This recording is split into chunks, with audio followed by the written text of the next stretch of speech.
ये हम आपको फिजिक्स के सेकंड यूनिट है। तो फर्स्ट यूनिट थी उसमें हमने किया था इलेक्ट्रोस्टैटिक्स। इलेक्ट्रोस्टैटिक्स के 5 चैप्टर किए थे, पांचों के पांचों चैप्टर्स के अंदर हमने स्टडी की थी चार्जेस की रेस्ट में, तो चार्ज मूव नहीं कर रहा था। बट करंट इलेक्ट्रिसिटी एक ऐसा चैप्टर है, अब इसमें क्या होगा, चार्ज मूव करेगा, और अगर चार्ज मूव करता है विद रिस्पेक्ट टू टाइम तो उसको हम क्या कहते हैं, इलेक्ट्रिक करंट। ठीक है, साथ के साथ इसके नोट्स बनाने हैं, डेफिनेशन, क्योंकि ये यूनिट इतनी ज्यादा इंपॉर्टेंट है। वो इसलिए इंपॉर्टेंट है क्योंकि फिजिक्स के हमारे पास 12th के अंदर प्रैक्टिकल्स होते हैं, 10 प्रैक्टिकल्स हमने करने होते हैं, 5 एक सेक्शन से और 5 बी सेक्शन से।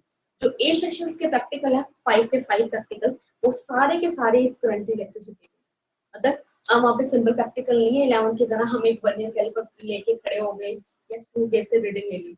अब तो सीधा है कि कनेक्शन जोड़ो, रीडिंग आ रही होगी, जो रीडिंग आ रही है करंट मूव हो रहा है तो रीडिंग लो, रीडिंग लेने के बाद उसका ग्राफ बनाओ, पूरा रिजल्ट निकालो। तो अब यहाँ पे सारा इलेक्ट्रिसिटी वाला काम है, तो इसलिए ये चैप्टर सबसे ज्यादा इम्पोर्टेंट है।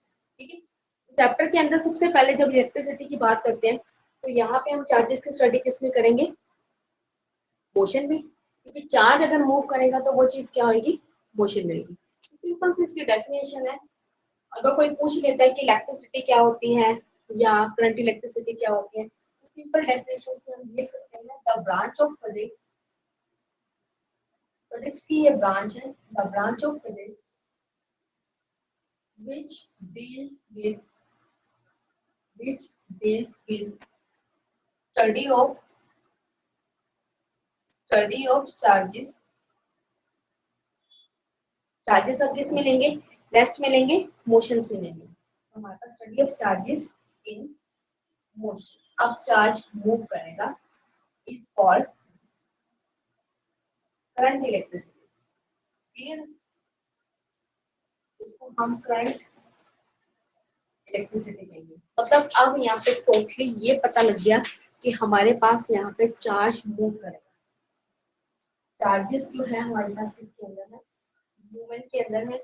और अगर चार्ज मूव कर रहा है तो इट मींस अगर चार्ज मूव कर रहा है तो वो किसकी स्टडी कर रहा है, इलेक्ट्रिक करंट की कर रहा है। ठीक है, तो हमारे पास पूरे अब इस सेकंड चैप्टर्स के अंदर, पूरे चैप्टर्स के अंदर हमें चार्जेस की स्टडी किसमें करनी है, मोशन में करनी है। पहले चैप्टर में हमने चार्जेस की स्टडी किसमें की थी, रेस्ट में। चार्जेस आपको पता ही है दो तरह के होते हैं, पॉजिटिव और नेगेटिव। तो यहीं से हमारे पास सिंपल सी डेफिनेशन आती है कि इलेक्ट्रिक करंट क्या होता है। देखो, इलेक्ट्रिक करंट, इलेक्ट्रिक करंट को हम कैपिटल आई से डिनोट करते हैं, denoted by capital I.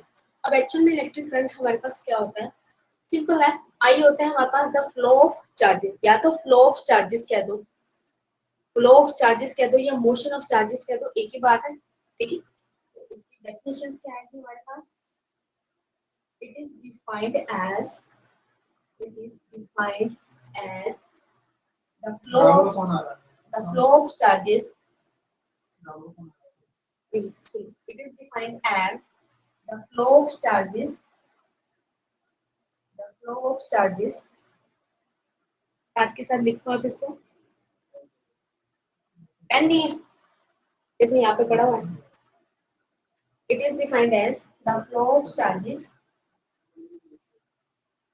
in a conductor, in a conductor per unit time is called electric current. जब चार्जेस हमारे पास मूव होते हैं, जब चार्जेस मूव होंगे, और चार्जेस किसके अंदर मूव होंगे, कंडक्टर के अंदर मूव होंगे। और जैसे हमारे पास चार्जेस जो है कंडक्टर के अंदर मूव होते हैं, ठीक है, जैसे हमारे पास चार्जेस जो है वो कंडक्टर के अंदर मूव होंगे, तो इट मींस हमारे पास जो फ्लो हो जाएगा पर यूनिट टाइम, उसको हम कहेंगे इलेक्ट्रिक करंट। तो पता क्या होता है, ये बीच में एकदम अप्रूवल नहीं होती, साथ के साथ वीडियो बन रही होती है।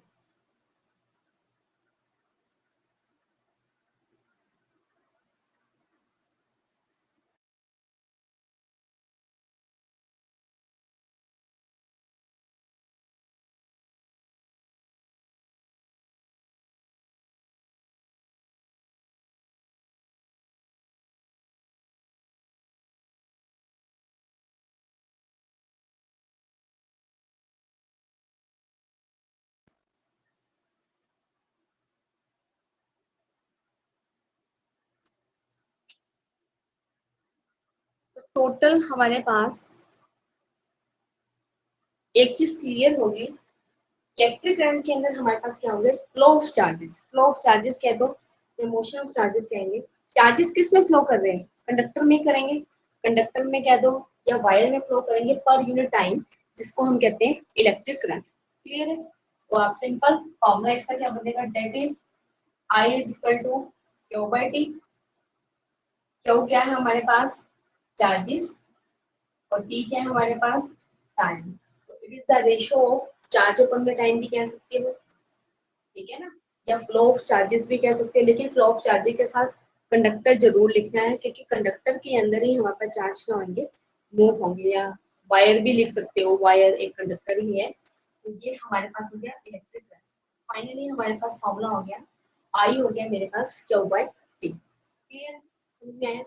अब जब कोई भी फॉर्मूला आता है तो हम इससे इसकी यूनिट निकाल सकते हैं। बेसिकली देखो, अगर मैं इसकी ऐसा यूनिट निकालूं तो आई को हम किसमें मेजर करते हैं, चार्ज को किसमें मेजर किया हमने, कूलम में। ये अभी हम लास्ट फर्स्ट यूनिट में करके आए हैं। टाइम को किसमें मेजर किया, सेकंड में। तो ये हो गया मेरे पास coulomb second inverse. Clear? Coulomb second inverse कह दो, या इकट्ठा कह दो, या कंबाइन करके क्या होंगे, तो ये इक्वल होगा एम्पीयर। अब आप सबको पता है करंट हमेशा किसमें मेजर होता है, एम्पीयर में मेजर होता है। तो अब एम्पीयर में मेजर होता है, आप इसको कैपिटल ए और ब्रैकेट डाल, कैपिटल ए रिप्रेजेंट करेगा कि वो हमने किसमें मेजर किया है, एम्पीयर में मेजर किया। सिंपल डेफिनेशन सबसे पहले मैंने आपको बताई है इलेक्ट्रिक करंट की, जिसके अंदर हमने इलेक्ट्रिक करंट की डेफिनेशन की। तो करंट हमारे पास क्या होता है, चार्जेस अपॉन में टाइम, और ये जो चार्ज है ये मोशंस में आएगा, ना कि रेस्ट में आएगा, अपॉन में टाइम। सिंपल सी बात है। अगर कोई कहता है करंट कितना है, तो एक वायर में से कितना चार्ज फ्लो हो रहा है, अगर मुझे वो पता लग जाए, और कितने टाइम के लिए फ्लो हो रहा है, 5 मिनट के लिए हो रहा है, 10 मिनट के लिए हो रहा है, डिवाइड बाय टाइम कर दो, तो उन दोनों का रेशियो करके कैलकुलेट करके जो वैल्यू आएगी ना, वो हमारे पास करंट है। ठीक है, तो हम इसकी वैल्यू खुद भी निकाल सकते हैं, लेकिन कंडीशन ये है कि यहाँ पर फ्लो ऑफ चार्जेस पता होना चाहिए। अब एक करंट जब आता है ना, तो मिलियंस की फॉर्म में इलेक्ट्रॉन्स मूव कर रहे होते हैं। कोई ऐसा नहीं कि एक या दो इलेक्ट्रॉन मूव कर रहा है, 2-3 इलेक्ट्रॉन मूव करेंगे तो उससे कौन सी इलेक्ट्रिसिटी हमारे पास प्रोड्यूस होती है, मिलियंस की फॉर्म में हमारे पास चार्जेस होते हैं, प्रोड्यूस होते हैं। तो इसी वजह से हम उसको करंट की इलेक्ट्रिसिटी कहते हैं। ठीक है, क्लियर है? अब उसके बाद चार्जेस तो हमारे पास आ गया, इसकी पिक्स भी साथ के साथ ग्रुप में भेज देते हैं, क्योंकि कई बच्चों के ऑन द स्पॉट नोट्स बनते हैं, तो ये तो नहीं बनते।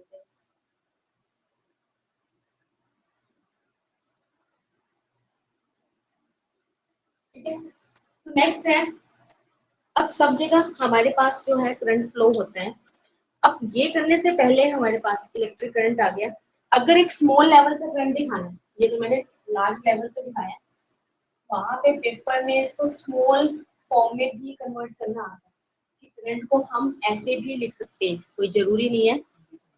आई को हम डी क्यू बाई में dt भी लिख सकते हैं। डी क्यू का मतलब क्या है, ये हमारे पास क्या है, स्मॉल चार्जेस होते हैं, अपॉन में स्मॉल ही क्या हो गया, टाइम। डी का मतलब होता है डेरिवेटिव। ठीक है, कहीं पे भी डेरिवेटिव आ जाए, डी आ जाए, तो मतलब वो स्मॉल क्वांटिटी दे रखी है। अभी क्यू के साथ दे रखा है, तो मतलब चार्ज पे भी क्या है, यहाँ पर स्मॉल है, और स्मॉल टाइम इंटरवल के लिए फ्लो हो रहा है। जैसे फॉर एग्जांपल 2 मिनट के लिए आपने किसी बल्ब को ऑन किया, 2 मिनट की बात कर रहे हैं, तो 2 मिनट टाइम भी कम है, तो उसके हिसाब से चार्जेस भी उसके अंदर क्या होंगे, कम फ्लो होंगे। तो अब आई, आई इज इक्वल टू है ना, आई तो करंट हो गया ना, तो आई क्या था, क्यू बाई टी था ना। तो अब मैंने स्मॉल लिखना है, तो दोनों के आगे मुझे डी लिखना पड़ेगा। डी का मतलब होता है डेरिवेटिव की फॉर्म में लिखना। ठीक है, और अगर आपने उसको डेरिवेटिव की फॉर्म में लिख दिया, तो इट मींस आप जो वैल्यू बता रहे हो वो उसकी ऐसी आएगी वैल्यू। ठीक है, तो सिंपल छोटा सा हमारे पास इसके ऊपर ऐसा भी हो सकता है कि सिंपल छोटा सा हमारे पास इसके ऊपर न्यूमेरिकल्स भी आ सकता है। तो न्यूमेरिकल्स कैसे आता है, एक छोटा सा आपको इसके ऊपर न्यूमेरिकल बताते हैं। देखो स्टेटमेंट, न्यूमेरिकल दे रखा है आपको, what is the current through a conductor, ध्यान से देखो, बेस न्यूमेरिकल में लिख रहे हैं what is the current, current आपसे पूछा हुआ है। Flow a conductor, flow a conductor, ठीक है, कंडक्टर्स में से फ्लो हो रहा है। If 1 millions electrons are 1 millions, if 1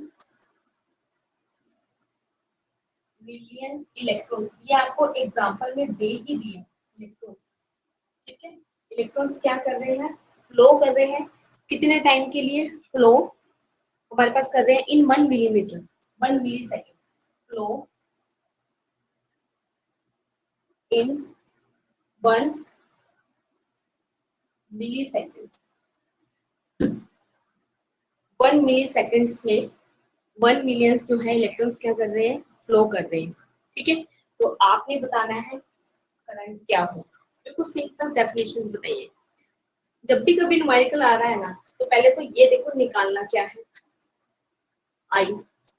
अब कंडक्टर इफ 1 मिलियन इलेक्ट्रॉन्स, मतलब ये क्या देती है मेरे को, चार्ज की वैल्यू देती है, टाइम भी मुझे बताते हैं कितना है 1 सेकेंड, ठीक है। तो हमने क्या करना है, इसको सॉल्व करके तो निकालना है। 1 मिलियंस, मिलियंस के अंदर कितने होते हैं, अब ये देखो सॉल्यूशन देखो, ये मेरे को n की वैल्यू दी है, n। एक चीज ध्यान से देखो, ये मेरे को नंबर दे रखा है, 1 मिलियंस के अंदर 10 की पावर 6 होती है, ध्यान से सुनना, 1 मिलियन 10 की पावर 6 के इक्वल होता है, क्लियर। टी आपको दे रखा है, टी कितना दे रखा है 1 मिली सेकेंड, मिली को कन्वर्ट करेंगे तो 1 मिली के अंदर होता है 10 की पावर -3 सेकेंड, ठीक है। अब ये नंबर है, मुझे चार्ज नहीं दिया हुआ है, बट मुझे चार्ज का फॉर्मूला आता है निकालना नंबर से, कैसे, अब देखो आपको पता है चार्ज होता है, चार्ज का फॉर्मूला होता है एन ई, टोटल चार्ज जो होता है ना, अगर मुझे टोटल चार्ज निकालना है तो जो भी नंबर है उसको उसके इलेक्ट्रॉन के चार्ज के साथ मल्टीप्लाई कर दो, तो अगर मैं इससे मल्टीप्लाई कर दूं तो ये क्या हो जाएगा, देखो इलेक्ट्रॉन का चार्ज होता है 1.6 10 की पावर -19 कूलम, और मल्टीप्लाई में नंबर, नंबर को मल्टीप्लाई करो तो 10 की पावर क्या हो जाएगा 6 हो गया।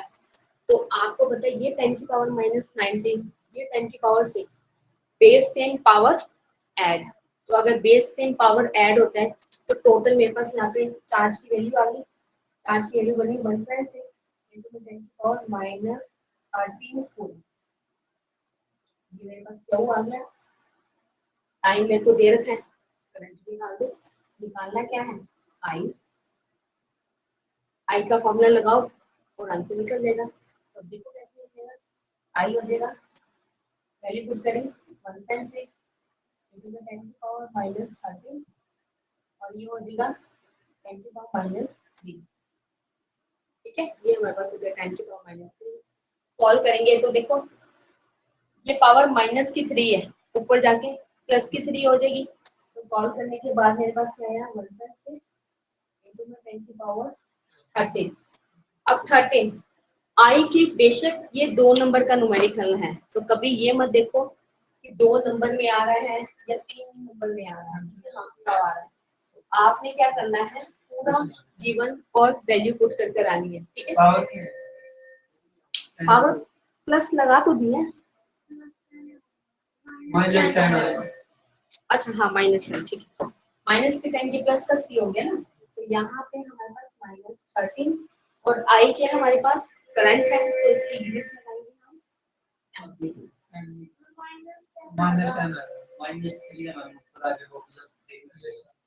एक मिनट सुनो तो सही, वो +3 हो गया,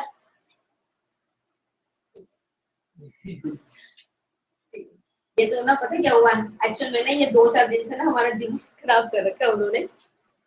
अब कल जाके 10th का रिजल्ट फाइनलाइज हुआ है, कल अपलोड हो गया है, 10 तारीख तक सबका अपलोड हो जाएगा, उसके बाद 2 दिन बाद न्यूज आ जाएगी 12th की कि 12th का क्या बना, और बना भी हम कैसे रहे हैं, रात को 12-12 1-1 बजे तक ये बना, ये पीडीएफ उठा, वो पीडीएफ उठा, इसके साथ मैच कर, उसके इसका 10% निकालो, इसका 30% निकाल दो, यानी कि मतलब दिमाग तो पूरा खराब कर दिया। और डीपीएस में ड्यूटी आई थी, डीपीएस के अंदर टोटल वहां पे पूछा कितने स्टूडेंट, 257 बच्चे, 257 बच्चों का रिकॉर्ड चेक करना, 7 सेक्शन एक्सटर्नल की ड्यूटी है। तो अब एक दिन में तो होगा नहीं, 2-3 दिन तो वहां गई रिकॉर्ड चेक किया, क्योंकि अगर एक भी रिकॉर्ड गलत चेक हो गया, उन्होंने हेरा फेरी कर दिया, कुछ भी कर दिया, तो कल को बात हमारे ऊपर आ जाएगी, मिसमैच हो। जो एक्सटर्नल की ड्यूटी आई थी वो क्या करते, वो क्या देखने गए थे, इस हिसाब से हमारे पास। ठीक है, चलो इसको देखो। देखो what is the current, current निकालना था। ये नंबर देते हैं, कई बच्चे ना इसको चार्ज ले लेते सीधा क्यू। ठीक है, क्यू की वैल्यू नहीं है, ये नंबर की फॉर्म में है, flow in 1 millisecond. N की वैल्यू दे रखी है, हमारे पास चार्ज निकालने का फॉर्मूला होता है Q is equal to N E. ठीक है, एन की वैल्यू लगाई और ई की वैल्यू लगाई। ई क्या है, इलेक्ट्रॉन का चार्ज। इलेक्ट्रॉन के चार्ज की वैल्यू सबको पता होती है 1.6 × 10⁻⁻19 कूलम। मल्टीप्लाई किया तो हमारे पास ये वैल्यू। अब मैंने निकालना है करंट। करंट का फॉर्मूला होता है क्यू बाई टी। क्यू की वैल्यू ये लगाई तो टी की वैल्यू ये लगाई, पूरी वैल्यू को सॉल्व किया तो हमारे पास आंसर आ गया 1.6 × 10⁻⁻10 एम्पियर। तो ये जो अगर आप एम्पियर नहीं लगाकर आते तो आधा नंबर इसी में ही कट जाएगा। बट हमने हाफ मार्क्स डिडक्ट नहीं करना। जब हमें पता है कि जो हमारे पास करंट मेजर होता है वो किसके अंदर होता है, एम्पियर के अंदर मेजर हो रहा है, तो वहां पे लगा कर आना। क्योंकि पेपर में एक चीज अगर आप मेंशन करोगे तभी उसके मार्क्स मिलेंगे, अगर पेपर में मेंशन ही नहीं करोगे तो उसके मार्क्स बिल्कुल ही नहीं।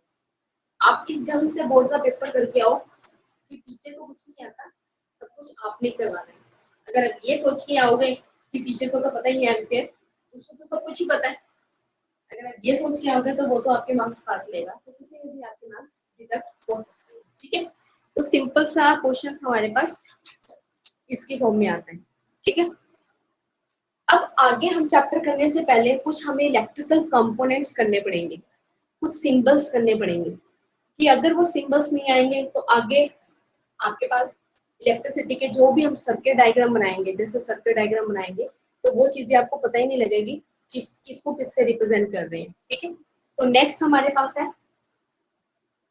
इलेक्ट्रिकल सिंबल्स, मतलब आपको पता होना चाहिए किसको किससे डिनोट करते हैं और किसकी वैल्यू किस में मेजर करते हैं। तो नेक्स्ट हमारे पास है, आपने सिंबल बनाना है, लिखो इलेक्ट्रिकल सिंबल्स।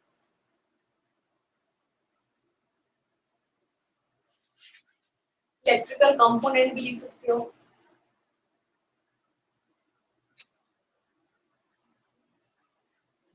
ठीक है, जो सबसे ज्यादा यूज होते हैं। फर्स्ट आता है सेल।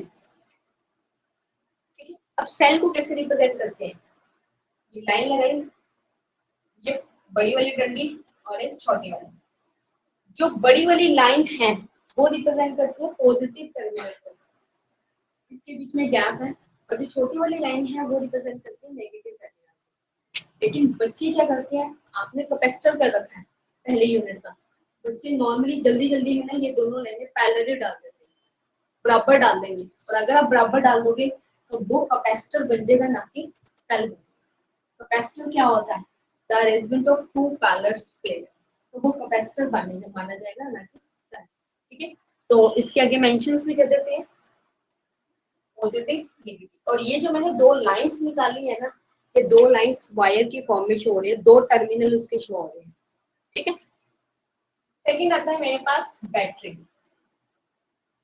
बैटरी क्या होता है, battery is a combination of cell. कम से कम बैटरी में 2 सेल लगेंगे, ज्यादा से ज्यादा आप जितने मर्जी लगा सकते हैं। अब छोटे से बच्चे का एक मोबाइल या टॉय लेते हैं ना, तो उसकी भी बैटरी है, रिमोट है उसकी भी बैटरी है, तो उसमें कम से कम 2 सेल लगे होते हैं। लेकिन कई टॉयज ऐसे होते हैं तो ज्यादा एनर्जी लेते हैं, उसमें 3 भी लगे होते हैं, 6 सेल्स भी लगे होते हैं। तो battery is the combination of number of cell. तो बैटरी के अंदर कम से कम आपने 2 लगाने हैं, तो हम कम से कम 2 लगा रहे हैं, पॉजिटिव नेगेटिव, पॉजिटिव नेगेटिव। ठीक है, तो हर एक पॉजिटिव के बाद एक नेगेटिव, इनके बीच में जो मैंने खाली जगह छोड़ी है ना, ये अटैच नहीं करनी है, ये खाली ही रखनी है।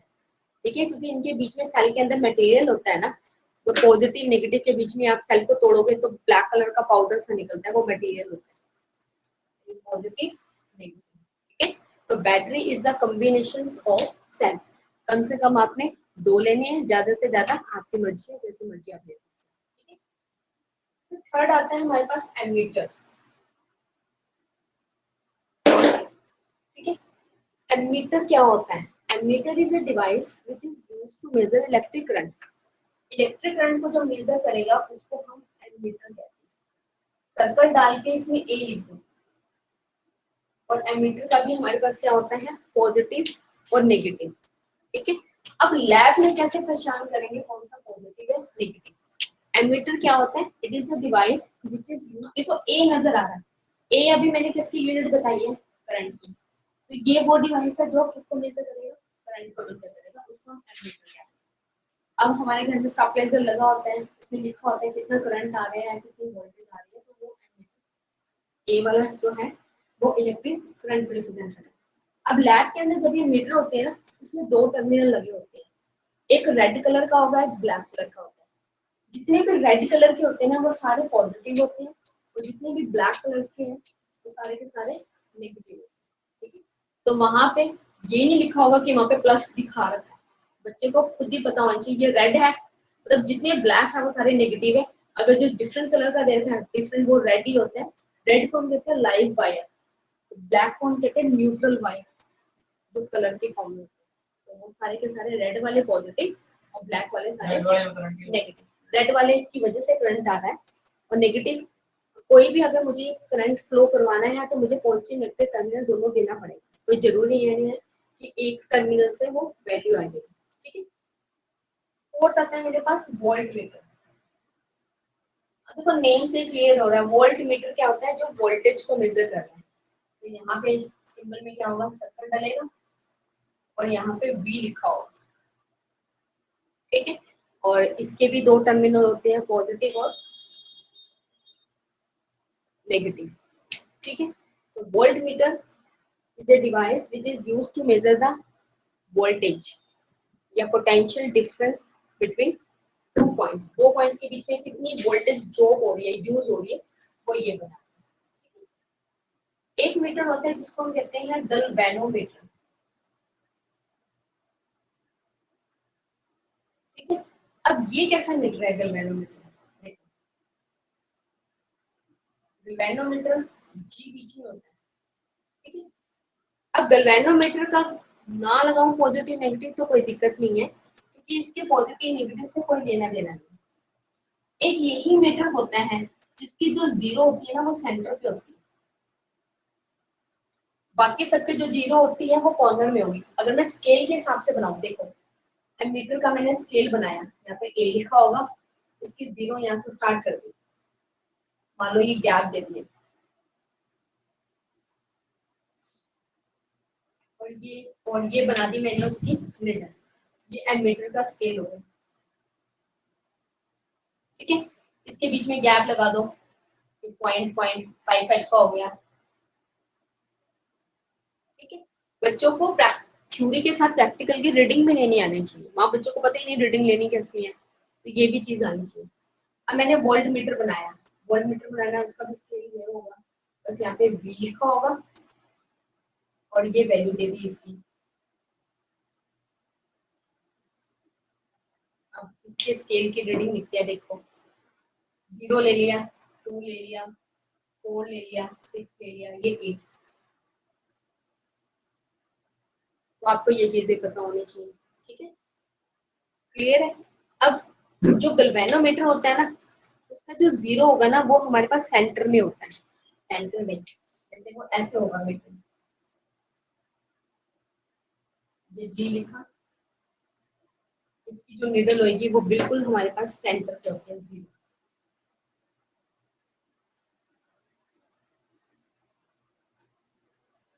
ठीक है। अब ये कुछ पर्टिकुलर शो नहीं कर रहा, इसके आगे नंबर यहाँ पे लिखो या ना लिखो चल जाएगा, फिर भी मैंने दिखा दिया। इनका स्केल ऐसा होता है। ठीक है। ये किसको मेजर कर रहा है? अब बात आती है कौन सा किसको मेजरमेंट कर रहा है। ये मेजर करेगा करंट को,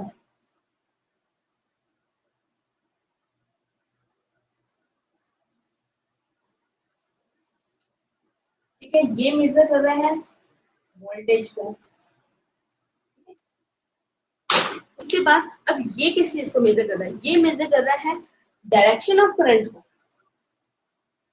डेली लाइफ से रिलेट करो। अगर मुझे कहीं पे चेक करना है कि इसके अंदर करंट है कि नहीं, तो हम डेली लाइफ में क्या यूज करते हैं, टेस्टर पेन लेंगे, टेस्टर पेन को उस पे लगाकर देखेंगे, अगर उसके पीछे इंडिकेटर ब्लिंक कर रहा है, इट मींस इसके अंदर करंट, यही शो करते हैं। बट अगर फिजिक्स लैब में मुझे चेक करना है कि जो मेरा ऑपरेटर्स नहीं चल रहा तो क्या खराबी है, अगर मुझे चेक करना है तो हमें टेस्टर पेन नहीं दिया जाता, वहाँ पे सिर्फ एक मीटर होता है जिसको हम गैल्वेनोमीटर कहते हैं। एक तो ये मेजर करता है डिटेक्शन ऑफ करंट, कि करंट है कि नहीं, और दूसरा वो ये मीटर ये भी बता देता है कि करंट की डायरेक्शन का है, जबकि आपको पता है टेस्टर पेन ये तो बता देगा कि करंट है कि नहीं, वो ये तो नहीं बताएगा कि करंट ऊपर से आ रहा है या करंट नीचे से जा रहा है। तो ये करंट की डायरेक्शंस भी बताता है और डिटेक्शन भी बताता है।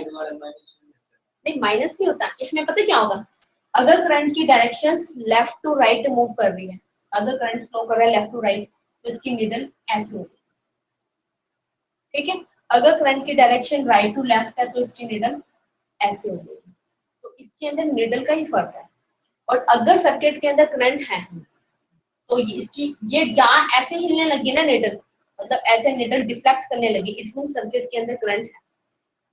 अगर वो करंट स्मॉल है तो ये स्मॉल डिफ्लेक्शन शो करेगा, अगर वो करंट लार्ज है तो वो ज्यादा डिफ्लेक्शन शो करेगा, ठीक है। तो इसका मेन काम क्या है, ये हमारे पास क्या करता है, डिटेक्शन ऑफ इलेक्ट्रिक करंट। देखो पहले एक तो ये बताएगा डायरेक्शन ऑफ करंट,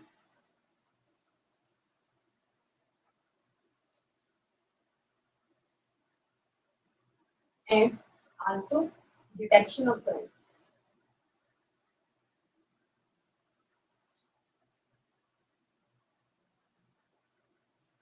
ठीक है। तो इसको हम गैल्वेनोमीटर कहते हैं, ठीक है। रीडिंग है, जब भी कभी किसी की रीडिंग लेनी होती है ना, तो रीडिंग ये नहीं कि हम वहां पे रीडिंग लेने बैठ जाओ हवा में रीडिंग होगी, सबसे पहले आप ये देखा करो कि वो लीस्ट कितना बता रहा है, कम से कम कितना बता रहा है, और मैक्सिमम उसकी मेजरमेंट कितनी है।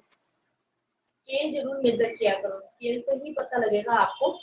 जैसे ये स्केल है, ये कम से कम 0 एम्पियर देगा और मैक्सिमम 4 एम्पियर देगा, 4 से ज्यादा तो जा ही नहीं सकता, ऐसा तो है नहीं इतना ज्यादा करंट आ गया निडल ही बाहर आ गई। मान लो करंट ज्यादा है, 4 एम्पियर से ज्यादा करंट है, ये पहले फूक ही जाएगा, फूकेगा, जल जाएगा, क्योंकि इसके एमीटर के अंदर जो रेजिस्टेंस लगा हुआ है, जो करंट को अपोज कर रहा है, उसकी कैपेसिटी सिर्फ 4 एम्पियर तक है। अब एक बात बताओ, अब एक बाइक चलाते हो, एक्टिवा चलाते हो, तो एक्टिवा कितनी स्पीड देती है, एक्टिवा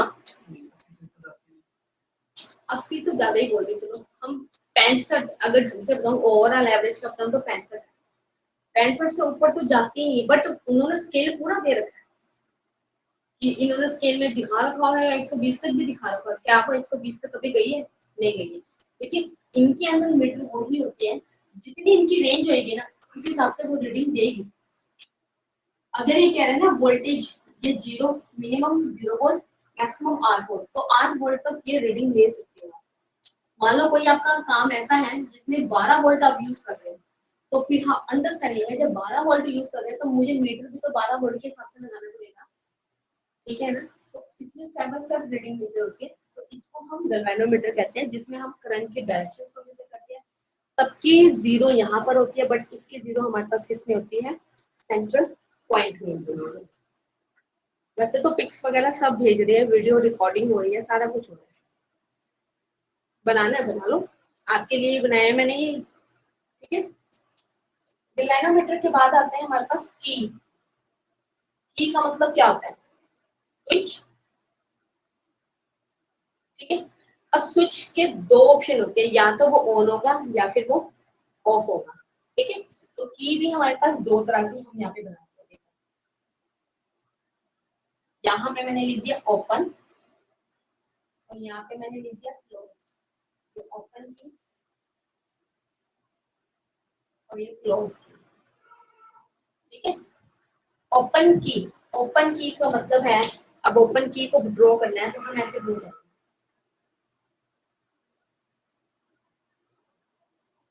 आपको देखो मैंने की का कोई पॉजिटिव नेगेटिव नहीं बनाया, तो की का पॉजिटिव नेगेटिव होता ही नहीं है, जैसे मर्जी लगाओ, उल्टी लगा दो सीधे लगा दो सब चल जाएगा।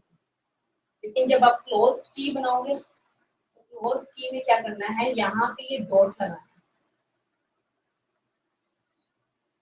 डॉट का मतलब है वो की क्या है हमारे पास, क्लोज है, और इसका मतलब क्या है, ओपन। अब बट यहाँ पे मीनिंग अलग है। ओपन की का मतलब है सर्किट ऑफ है। सर्किट ऑफ का मतलब है उसमें करंट नहीं जाना। ये मेटल की होती है, ये जो डॉट ये जो लगाते हैं ना ऊपर से लगाने का स्विच होता है, ये मेटल का टर्मिनल होता है। जब इसको टर्मिनल को ज्वाइन करोगे ना तभी कनेक्शन क्या होगा। बहुत ओपन की का मतलब होता है ये टर्मिनल लगा ही नहीं है, तो मतलब उसके बीच में गैप आ गया। जब गैप आ गया तो वायर तो ज्वाइन हुई नहीं। ठीक है, तो आप यहाँ पे हम लिख सकते हैं ओपन की।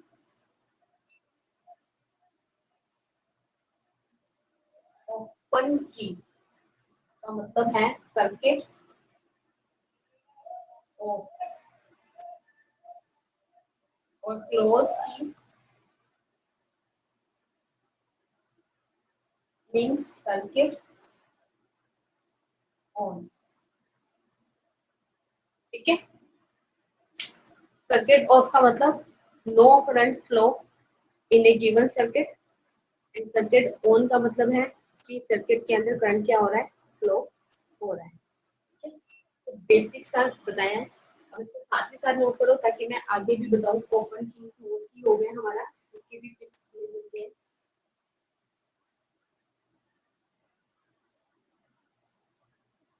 कंपोनेंट पहले इसलिए बता रहे हैं क्योंकि आगे सब जगह पे ये लगेंगे कि वहां पे बार बार अगर बच्चा पूछता है ये जी क्या है, ये बी क्या है, उसको पहले से ही पता होगा। कहने का मतलब ये इस चैप्टर की एबीसीडी है। अगर आपको ये चीजें नहीं पता होंगी तो आपके लिए आगे दिक्कत आएगी। ठीक है, मैं कर दूं इसको आगे ऊपर से।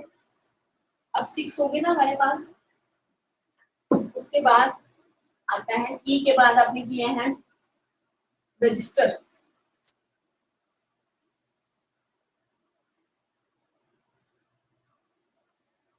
पता क्या होता है, फिजिक्स बड़े आराम आराम से करनी चाहिए। जल्दबाजी में फिजिक्स करते हैं ना तो कंसेप्ट रह जाता है। और जल्दबाजी क्या करना है, पूरा साल पढ़ा हुआ सिलेबस ही तो खत्म करना है।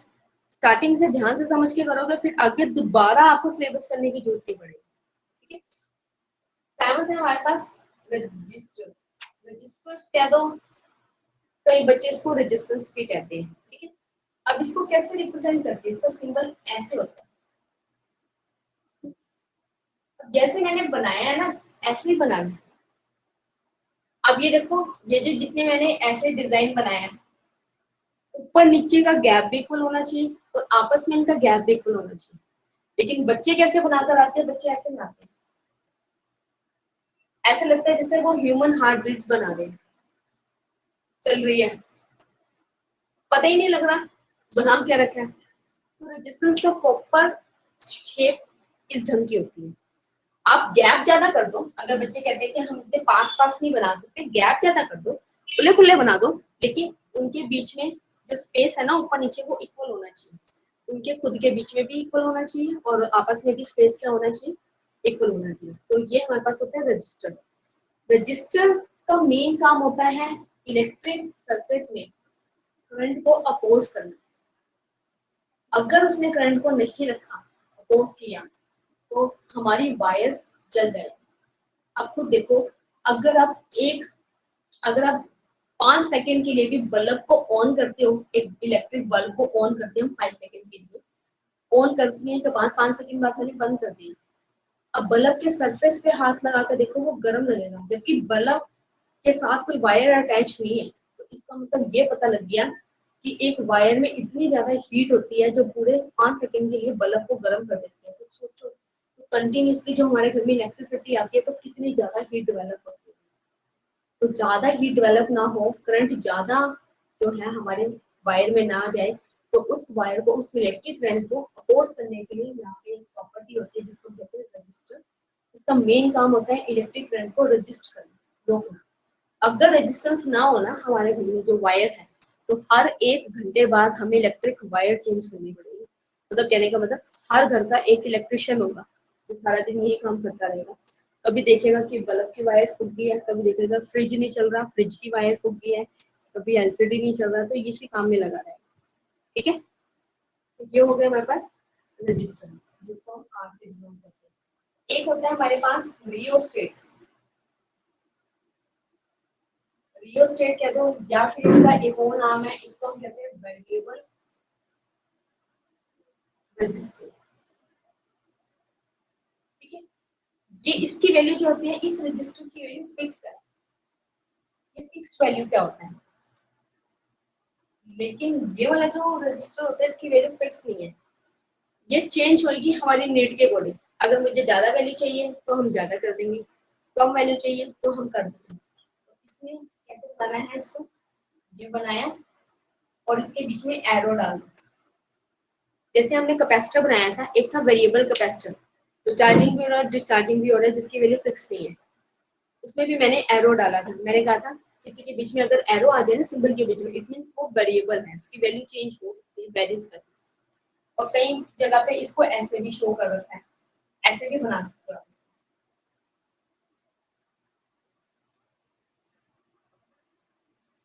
इसका मतलब होता है, ये एरो को ऐसे दिखाते हैं, इसका मतलब होता है इसकी वैल्यू इसके अकॉर्डिंग यूज हो रही है, कम ज्यादा हो रही है, सिंबल का मतलब है। तो जिसकी वैल्यू कम ज्यादा हो रही है उसको हम वेरिएबल रजिस्टेंस कहते हैं, रजिस्टर कहते हैं, या फिर आप उसको रियोस्टेट कहते हैं। और फिजिक्स में तो हम उसको रियोस्टेट कहते हैं। डेली लाइफ में क्या करते हैं, हमारा जो फैन होता है, इलेक्ट्रिक फैन एग्जाम्पल, हमारा जो इलेक्ट्रिक फैन है उसके अंदर रेगुलेटर लगा होता है। फैन को अगर मुझे 1 नंबर पे चलाना है तो हम 1 पे कर देंगे, फैन को अगर मुझे 4 पे या 3 पे चलाना है तो 3 नंबर पे कर देंगे। तो एक किस्म से उसको रेगुलेटर कहते हैं। फिजिक्स में उसी चीज को रजिस्टर कहते हैं, वेरिएबल रजिस्टर कहते हैं। वो वेरिएबल रजिस्टर ही तो है, आप वैल्यू कम कर रहे हो ज्यादा कर रहे हो, जो कम ज्यादा कर रहे हो वो वेरिएबल रजिस्टर में ही शो होगा। ठीक है, क्लियर है, समझ में आया। उसके बाद हो गया हमारे पास ज्वाइंट, मतलब वायर को ज्वाइन करना है तो कैसे बनाना है, ज्वाइंट, दो वायर को ज्वाइन करना है, एक ये वायर ली, एक ये वायर ली, इसको डॉट बना दिया, दो वायर को ज्वाइन कर दिया, तो इसको हम ज्वाइंट के फॉर्म में कहेंगे।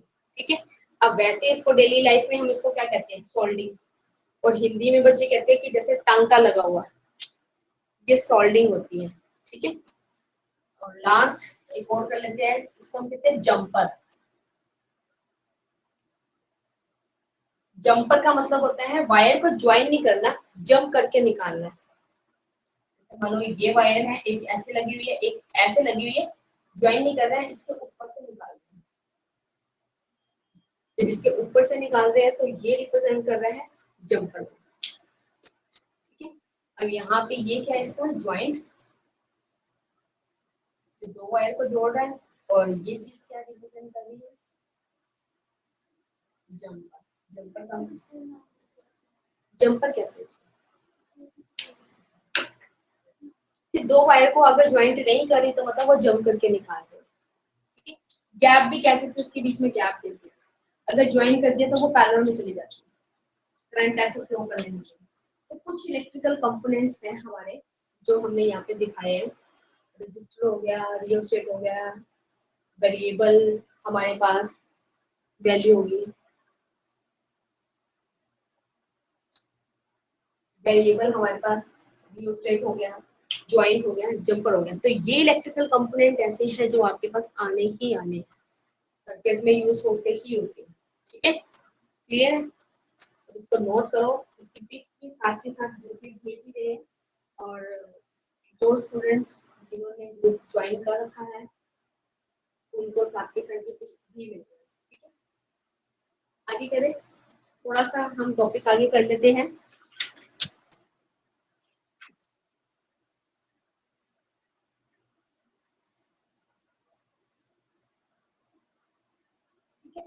अब एक एक लगा होता है बैटरी। ठीक है, अब एक बेसिक चीज बताऊं, ये बेसिक चीज ना बच्चों को पता नहीं है, ध्यान से। ये बनाया मैंने सेल। ठीक है, इसके ऊपर लिख दिया मैंने ई। ठीक है, एक मैंने बनाया ये सिंबल, पॉजिटिव नेगेटिव, इसका भी पॉजिटिव नेगेटिव, बट इसके ऊपर लिखा मैंने बी। तो दोनों में डिफरेंस क्या है,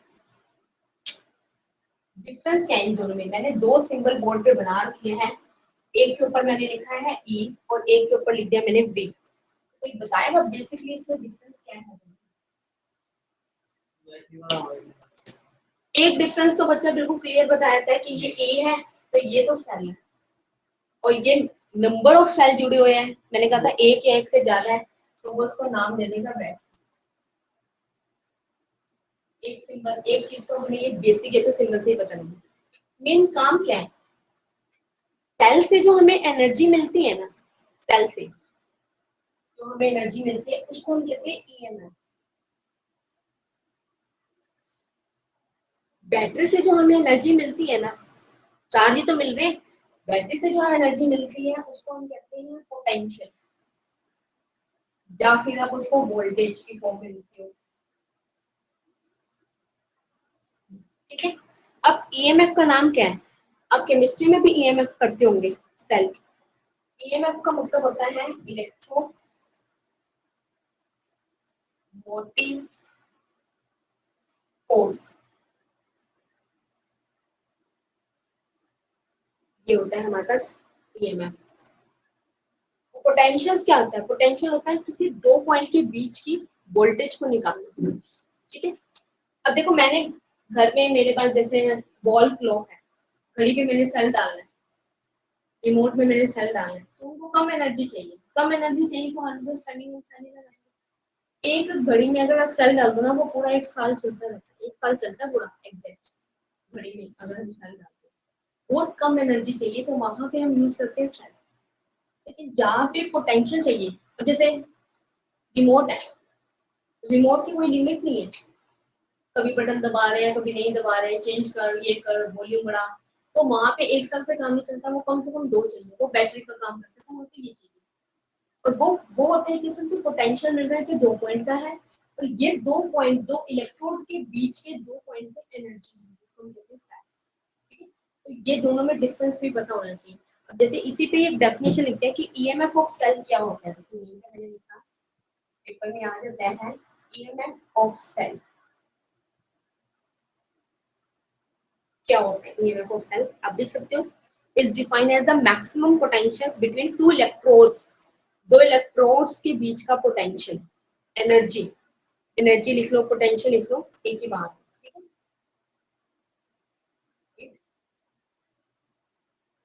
defined as the maximum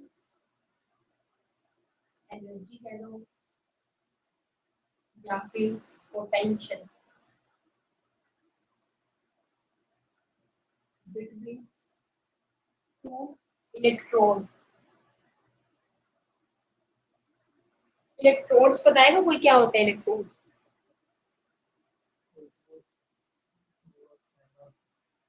chemistry में बहुत यूज करते हो आप, हाँ केमिस्ट्री में बहुत करते हो इलेक्ट्रोड्स, हाँ बिल्कुल सही है, इलेक्ट्रोड्स ऑफ सेल। ठीक है, और इसमें लिखा है when no current is drawn from the cell and cell is in open circuit, ये ओपन सर्किट्स के लिए भी यूज हो सकते हैं। ठीक है, आप देखो मैंने यहाँ पे एक लाइन लिखी है when no current is drawn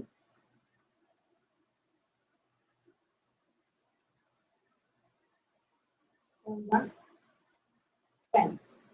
ठीक है, और इसमें लिख सकते हैं और cell is in open circuit, और cell is in open circuit. ठीक है, अब जो सेल एक ही होगा, जरूरी नहीं है कि आपने उसको ज्वाइन किया है, वो ऐसी पड़ा है तो वो ओपन सर्किट के लिए तो काम कर रहा है। अगर वो ओपन सर्किट है, उसकी दो इलेक्ट्रोड है, एक पॉजिटिव और नेगेटिव। अब सिंपल देखना, एक छोटा जो ड्राई सेल होता है उस पर एक पॉजिटिव लिखा होता है, नेगेटिव, ज्यादा से ज्यादा उसकी जो वोल्टेज होती है उसमें मेंशन लिखे होते हैं 1.5 वोल्ट, वो इतनी वोल्टेज का होता है। अगर उसको नहीं भी मैंने चलाया तो वो एक इलेक्ट्रोड का काम कर रहा है, इसमें दो इलेक्ट्रोड आ रही है, एक पॉजिटिव टर्मिनल और एक नेगेटिव टर्मिनल, तो वो ओपन सर्किट के लिए भी काम कर रहा है। देखो मैक्सिमम एनर्जी या पोटेंशियल जितनी भी उससे मिलनी है उसकी ऊपर रेंज लिखी होती है, electrodes of cell when no current is drawn from the cell. जरूरी नहीं है कि उसमें से करंट फ्लो होगा, मार्केट से हम लेने जाते हैं, हम इसको कहते हैं सेल दे दो, तो वो एक सेल आपको निकाल के दे देगा, ठीक है।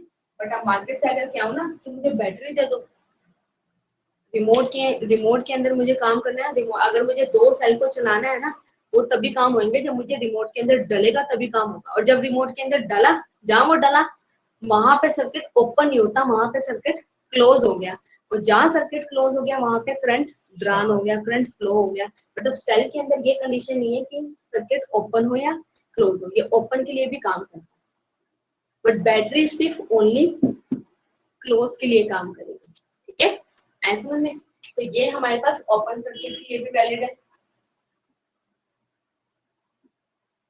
और ये हमारे पास इसमें कंडीशन है, इसमें सर्किट तो क्लोज होना ही चाहिए। अगर सर्किट क्लोज नहीं होगा तो वो हमारे पास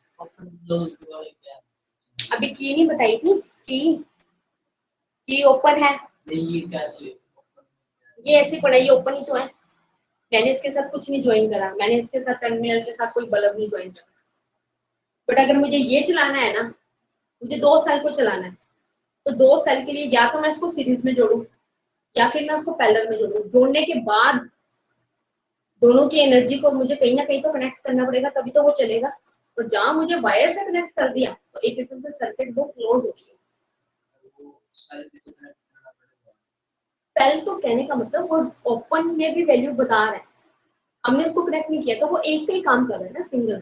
तो बैटरी में कम से कम 2 सेल आ रहे हैं, तो जरूरी नहीं है आपके पास सेल ओपन की वैल्यू दे रहा है, बट ये क्लोज में ही वैल्यू देगा।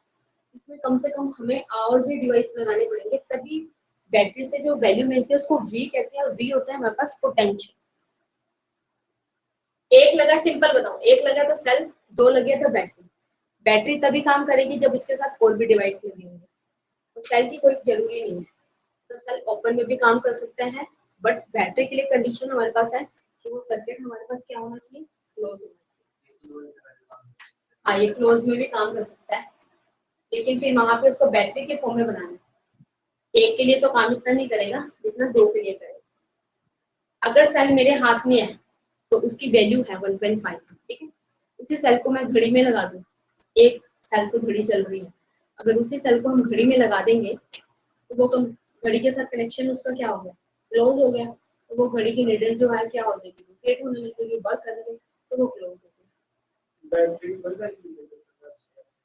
बैटरी की कोई वैल्यू नहीं है, और बैटरी के लिए कम से कम 2 चाहिए, ज्यादा से ज्यादा तो 4 भी होंगे, 6 भी होंगे। देखो, इन्वर्टर की बैटरी ले लो, ठीक है। आपके घर में इन्वर्टर की बैटरी पड़ी हुई है, वो पड़ी पड़ी का तो कोई फायदा ही नहीं है, लेकिन जब आप उसको कनेक्शन के साथ जोड़ोगे तभी तो वो काम करेगी ना। तो अगर कनेक्शन के साथ जोड़ दिया तो सर्किट आपने क्लोज कर दिया, पूरी वायर कनेक्ट कर दी, सारे कनेक्शन हो गया उसका, सर्किट क्लोज है। सर्किट क्लोज है तभी आप उसकी एनर्जी ले सकते हैं, ठीक है। ये चीज है सेल और बैटरी में, ठीक है। तो जितने भी स्टूडेंट्स क्लास लगा रहे हैं तो इस वाले चैप्टर को साथ ही साथ करना है, क्योंकि इसमें अभी मैंने कहा 5 एक्सपेरिमेंट है। पहला कल हम टॉपिक करेंगे ओम्स लॉ, और ओम्स लॉ का एक्सपेरिमेंट भी आपको बताएंगे, साथ के साथ ये एक्सपेरिमेंट इसलिए बताएंगे प्रैक्टिकली, थ्योरेटिकली तो समझा सकते हैं, चलो हम ऑपरेटर्स यहाँ पे नहीं लेकर आ जाए। अगर थ्योरेटिकल बच्चों को समझ में आना, वो प्रैक्टिकली कर सकते हैं, क्योंकि लैब के अंदर टीचर्स नहीं समझाएंगे। वो क्या करते हैं, लास्ट में आपको सिर्फ प्रैक्टिकल कॉपी दे देंगे और कह देंगे पहले कंप्लीट करो। बच्चों को, मैथ का बच्चे जब लैब में जाते हैं उसको ये तक नहीं पता होता है ये की है या वोल्ट मीटर है या मीटर, तो वो सारी चीजें हमने इस चैप्टर में सीखी। तो कल हम फर्स्ट एक्सपेरिमेंट या फर्स्ट डेरिवेशन स्टार्ट करेंगे जो हमारा ओम्स लॉ, ठीक है।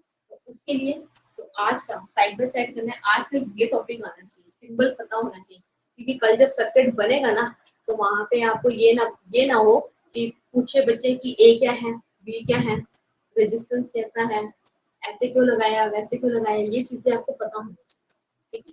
तो आज की हम अपनी क्लास अपनी यहीं पे खत्म करते हैं। अब जितने भी स्टूडेंट्स लगा रहे हैं